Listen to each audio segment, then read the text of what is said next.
prieten, pentru a ajuta pe cineva, i-a dat o sumă apreciabilă de bani ca împrumut, fără dobândă. Când a discutat problema cu părintele, el i-a zis: banii ăștia-s duși, să nu-i mai aștepți înapoi. E de preferat să dăruiești decât să împrumuți. Când împrumuți bani, primul lucru pe care trebuie să-l gândești e că nu-ți vor mai fi dați înapoi. Așa, te liniștești și scapi și de teama că ai putea să-i pierzi. Dacă omul ți va da înapoi, să iei. Dacă nu ți dă, să-ți zici: banii ăștia i-am dăruit, să fie socotit drept milostenie. Prietenul în cauză i-a răspuns: e corect ce spuneți, părinte, însă e posibil ca omul să nu aibă acum bani să-mi dea, dar peste câțiva ani să aibă.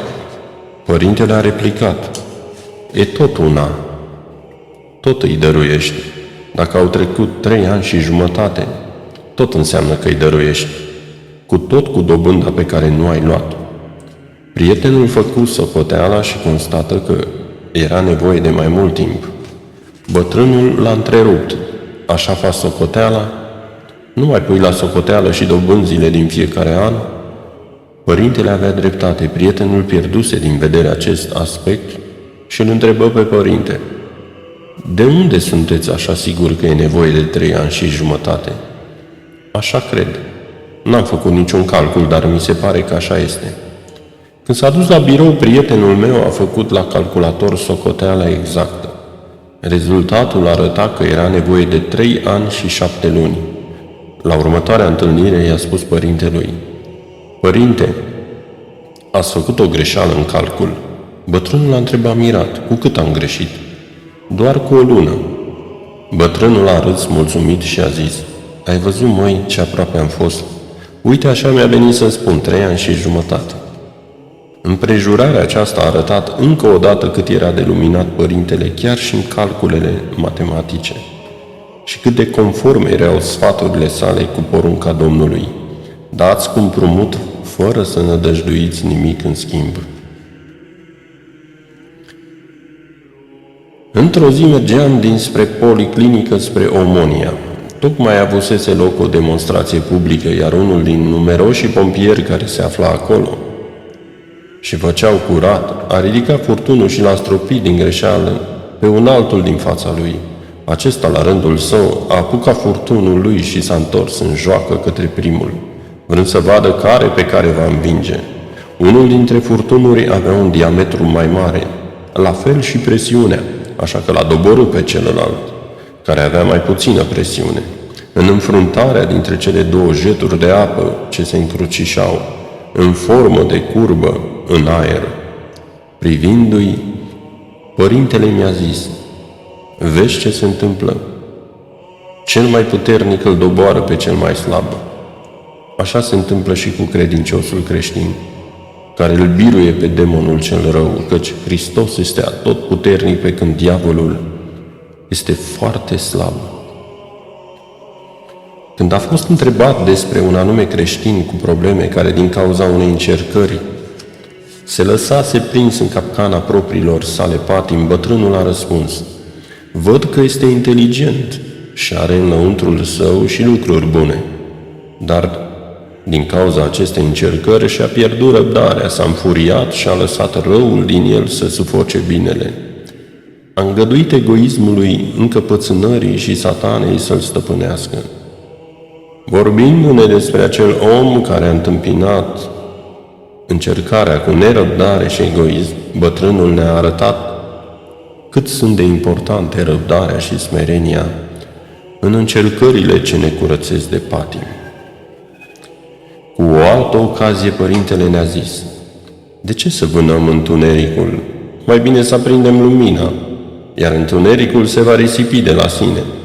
Să lăsăm pe Hristos să locuiască înăuntrul nostru și demonii vor fugi singuri. Imaginile folosite de părintele ne-au făcut o puternică impresie. La întoarcere am discutat cu entuziasm despre descoperirile sale, însă fără să le înțelegem prea bine, firește. Noi rămâneam în suprafața închipuirilor noastre exprimate în timp ce El înainta în adâncul experiențelor sale duhovnicești inexprimate.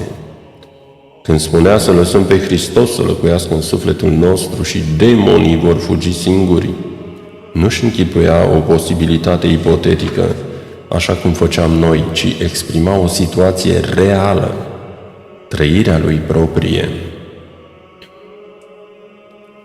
Mi-a povestit un frate despre o familie care avea 2 fete. Cea mare era chinuită de un demon ce o punea să facă mereu tot felul de pagube prin casă, spărgând diferite obiecte, iar afară o silea să arunce cu pietre și altele. S-a dus fratele acasă la respectiva familie cu părintele, dar acesta nu i-a putut ajuta cu nimic în afară de sfeștania pe care le-a făcut-o și de sfaturile pe care le-a dat. Atunci fratele a mers la părintele și i-a povestit tot ce se întâmpla în casa aceea, rugându-l să-i ajute să scape de demon. Părintele i-a zis: „Știi, copilul meu, ce puternic este demonul pe care fata asta îl are în lăuntrul ei. Poate să răstoarne un camion mare încărcat cu pietre. Și mai știi cine-i de vină pentru toate astea? Părinții. Pentru că i-au arătat mai multă dragoste fetiței mai mici, făcând-o geloasă pe cea mare. Atunci Satana a prins-o într-un moment de slăbiciune și a biruit-o, iar acum face tot ce vezi că face." „Și ce de făcut, bunicuțule?" a întrebat fratele. „Ei, e nevoie acum de multă rugăciune și să-i arate multă iubire. Așa se va face bine."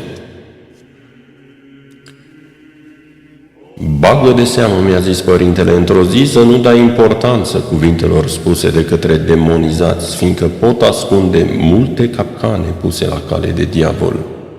Și-mi povesti cazul unui preot care adesea urmărea și înregistra pe bandă cuvintele demonizaților. Odată, pe când se găsea la o mănăstire pe stil vechi, vrăjmașul îl tulbură legându-se de calendarul bisericesc și spunând: „Voi, cei care urmați calendarul cel nou, nu vă veți mântui." Și altele asemenea, ceea ce i-a zdruncinat credința pentru mult timp. Părintele încheie: „Ai grijă, copilul meu, păzește-te de cel viclean."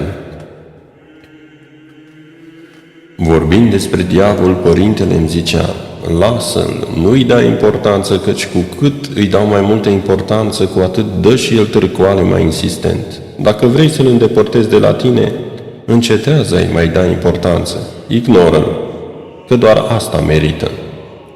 Atunci va începe să dea înapoi până când în cele din urmă o va lua la fugă."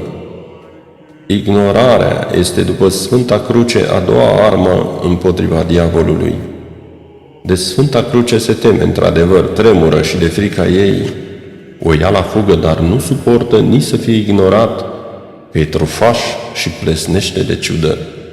De altfel, trufia a și fost cauza pentru care a căzut și a devenit ce a devenit și a încasat pedeapsa.